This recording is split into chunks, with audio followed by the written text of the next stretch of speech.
अस्सलाम वालेकुम। ये वीडियो फर्स्ट ईयर और सेकंड ईयर के उन बच्चों के लिए है जो फर्स्ट एनुअल एग्जामिनेशन 2025 में फेडरल बोर्ड से इम्तिहानात दे रहे हैं। इस वीडियो में मैं आपके कुछ सवालात के जवाब दूंगा जो आपने मुझसे पोस्ट के नीचे पूछे थे, और इसके अलावा मैं आपको इम्तिहानात के हवाले से कुछ जनरल चीज़ें भी बताऊंगा।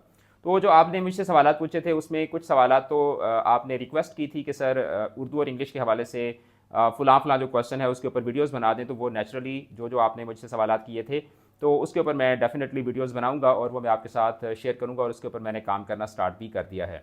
अब हम आपके सवालात की तरफ आते हैं। तो जो पहला सवाल पूछा गया था वो रोल नंबर स्लिप पे जो आपका N/C और O/C लिखा गया है, तो उसमें N/C का मतलब है न्यू कोर्स और O/C का मतलब है ओल्ड कोर्स। और यहाँ पर मैं आपको एक थंब रूल बता दूँ कि जो बच्चे खासतौर पर इंप्रूवमेंट का इम्तिहान दे रहे हैं कि आपका जो पेपर है वो उसी सिलेबस में से आएगा जिस सिलेबस में से आपने पहली दफ़ा पेपर दिए थे।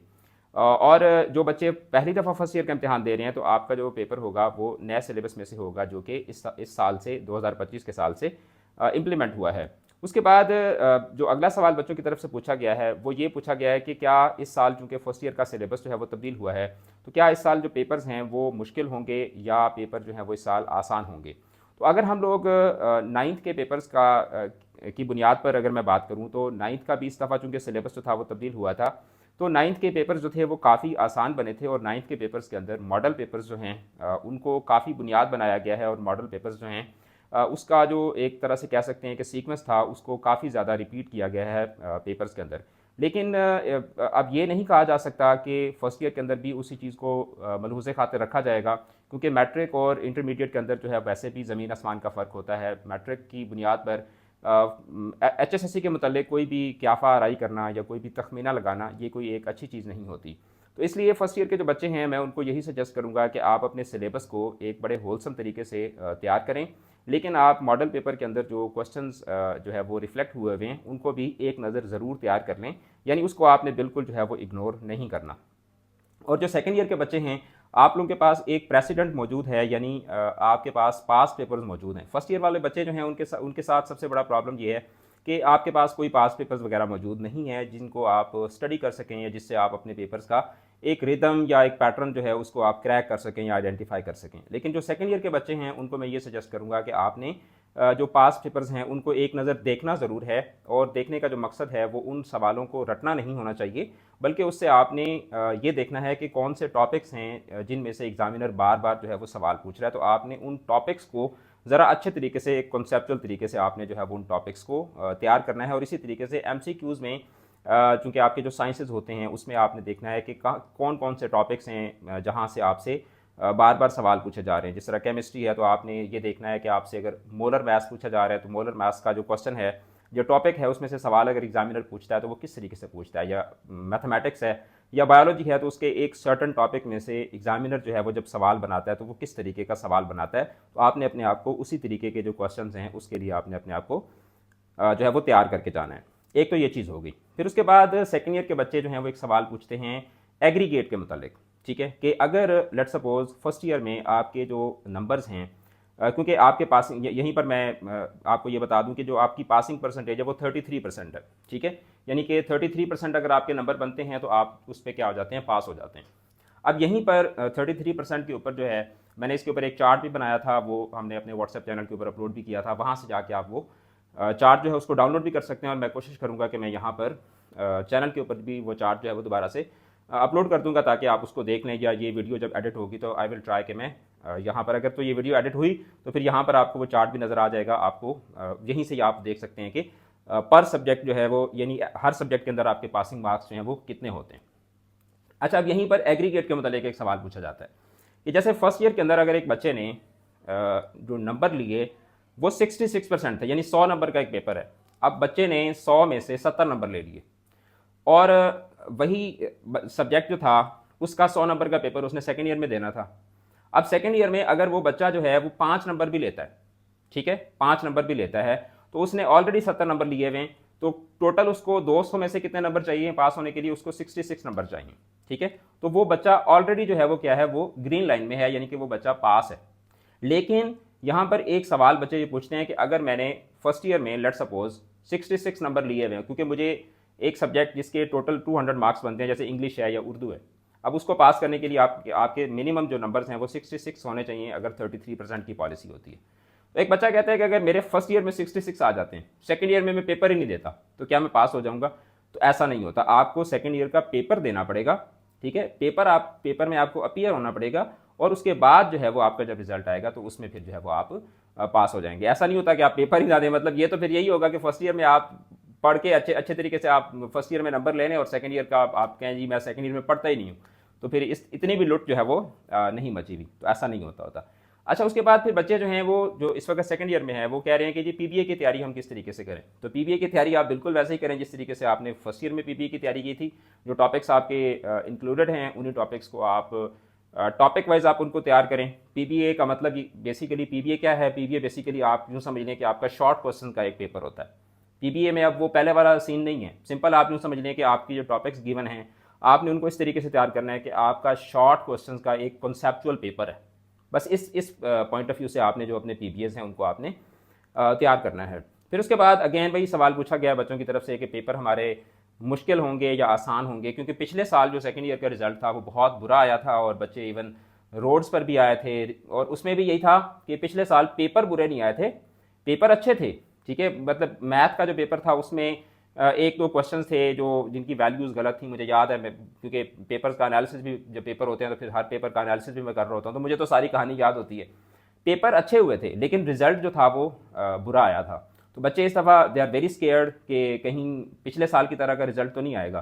तो वी एक्सपेक्ट कि इंशाल्लाह, क्योंकि फेडरल बोर्ड को भी तो पता है ना कि पिछले साल रिजल्ट जो था वो बुरा आया था और बच्चे फिर रोड्स पर भी निकले थे, तो इस दफ़ा इंशाल्लाह अगर फेडरल बोर्ड वालों को याद नहीं है तो मैं उनको इस वीडियो के थ्रू याद करवा देना चाहता हूँ कि इस दफ़ा जो है ना वो बच्चों पर मेहरबानी कीजिएगा और एक अच्छा मेयारी रिजल्ट जो है वो बनाइएगा।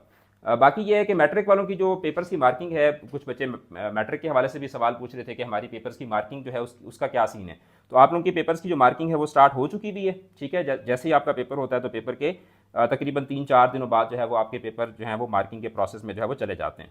बाकी बेटर मार्क पॉलिसी के हवाले से पूछा गया है। ठीक है, तो आपकी बेटर मार्क पॉलिसी होती है, अगर आप इंप्रूवमेंट का इम्तहान देते हैं तो उसमें ये होता है कि अगर आपके खुदा न खास्ता नंबर इंप्रूव नहीं होते तो आपके पहले जो बेटर मार्क्स होते हैं वही आपके जो है वो रिटेन कर दिए जाते हैं। इस हवाले से भी आपको परेशान होने की ज़रूरत नहीं है। अच्छा, सेंटर चेंज के हवाले से पूछा गया था, तो जब आपकी रोल नंबर स्लिप इशू हो जाती है तो उसके बाद आपका सेंटर जो है वो चेंज नहीं हो सकता अनटिल अनलेस कोई बहुत ही सीरियस किस्म का कोई इशू हो, यानी आपकी रोल नंबर स्लिप जो है उसके अंदर सेंटर गलत लिखा गया था, आपने जो है वो सेंटर आप रहते कहीं और थे, बोर्ड से गलती हो गई थी सेंटर में, तो उस सूरत में सेंटर तब्दील होता है और उसमें भी आपको प्रॉपर तरीके से प्रूफ वगैरह देना पड़ता है और फिर जाके आपका सेंटर जो है वो तब्दील होता है। फिर एक बच्चे ने पूछा है कि अगर मैं फर्स्ट एनुअल एग्जामिनेशन जो है वो स्किप करता हूँ और सेकंड एनुअल में अपीयर होता हूँ तो मेरी डिग्री पर कोई इंपैक्ट तो नहीं होगा? अगर आप फर्स्ट एनुअल को मुकम्मल स्किप कर देते हैं और सेकंड एनुअल में आप अपीयर होते हैं तो उस सूरत में आपकी डिग्री के ऊपर कोई इंपैक्ट नहीं होगा। लेकिन अगर आप फर्स्ट एनुअल में अपीयर हो जाते हैं और आपका रिजल्ट आता है और उसके बाद आप सेकंड एनुअल में अपीयर होते हैं तो उस सूरत में फिर आपकी डिग्री जो है वो उसके ऊपर इंप्रूवमेंट वगैरह जो है वो लिखा हुआ होता है। फिर यहाँ पर एक मिनाल ने एक सवाल पूछा है कि इस बार ग्रेड्स वगैरह लिखे हुए होंगे सिर्फ या नंबर्स भी होंगे? तो इस दफ़ा ये होगा कि पुराना जो एक पैटर्न होता था कि ग्रेड भी लिखा हुआ होता था साथ में नंबर्स भी होते थे, तो अभी वही वाली पॉलिसी ही चलेगी। कैसर आलम साहब जो पुराने चेयरमैन थे उन्होंने ये कहा था कि जी इस दफ़ा हम लोग जो है वो नंबर्स को ख़त्म कर देंगे, लेकिन वो उन्होंने कहा था लेकिन वो वाली पॉलिसी जो थी वो इम्प्लीमेंट नहीं हो सकी थी। इस दफ़ा जो है वो पुरानी पॉलिसी जो पहले नॉर्मल पॉलिसी होती थी उसी पॉलिसी के तहत ही जो है वो सारा सिलसिला चलेगा। फिर कुछ बच्चे कह रहे थे कि रेगुलर जो बच्चे हैं उनकी रोल नंबर स्लिप पिछले साल जो था वो इम्तिहान से एक दिन पहले फेडरल बोर्ड ने सारे बच्चों की रोल नंबर स्लिप जो थी वो अपनी वेबसाइट पे जारी कर दी थी, क्या इस दफ़ा भी ऐसा होगा या नहीं होगा? तो ये तो मुझे नहीं पता कि इस दफ़ा ऐसा होता है या नहीं होता। बाकी आपके जो सवाल थे वो ज़्यादातर एग्ज़ाम्स के मुतालिक थे कि सर लेटर का पैटर्न बता दें, रिपोर्ट का पैटर्न बता दें। तो इसमें से बहुत सारी चीज़ें जो हैं वो ऑलरेडी हमारे चैनल के ऊपर अपलोडेड हैं। मैंने बहुत ज़्यादा कंटेंट जो है वो इंग्लिश और उर्दू के हवाले से बना के अपलोड किया हुआ है, और कुछ मज़ीद चीज़ें जो हैं वो भी मैं अपने चैनल के ऊपर अपलोड करूँगा आप लोगों की सहूलत के लिए।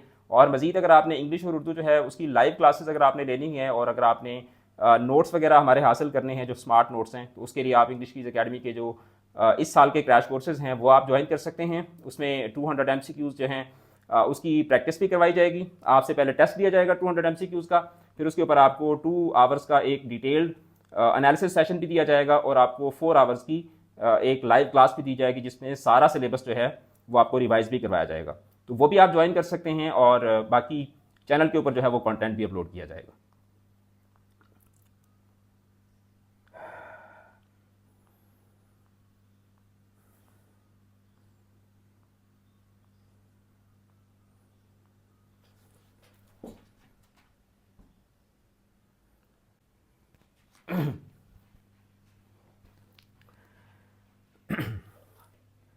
बाकी ये है कि इम्तिहानात के दिनों में ब्लूज़ इंसान को होते हैं, बंदे को एंग्जाइटी भी होती है, इम्तिहानात के दिनों में डिप्रेशन भी होता है, बंदा बर्नआउट भी फील करता है और रेस्टलेसनेस भी इंसान को होती है। बहुत ज़्यादा पढ़ के भी बंदे को लगता है कि यार मेरी प्रेपरेशन नहीं है, पता नहीं मेरा क्या होगा। अजीब व गरीब किस्म के वसवसे भी बंदे को आते हैं। मैं अल्हम्दुलिल्लाह एफएससी से ऑनवर्ड्स, एफएससी में मेरा ग्रेड कोई इतना अच्छा नहीं था, लेकिन ऑनवर्ड्स जो है, और उसकी भी अपनी एक स्टोरी है कि एफएससी में मेरा ग्रेड क्यों अच्छा नहीं था, क्योंकि मैं एफएससी करना ही नहीं चाहता था। लेकिन ऑनवर्ड्स जब मैंने फिर आर्ट्स को चुना, इंग्लिश लिटरेचर को चुना, तो उसके बाद अल्हम्दुलिल्लाह फिर मैंने किसी को निडे नहीं लगना दिया।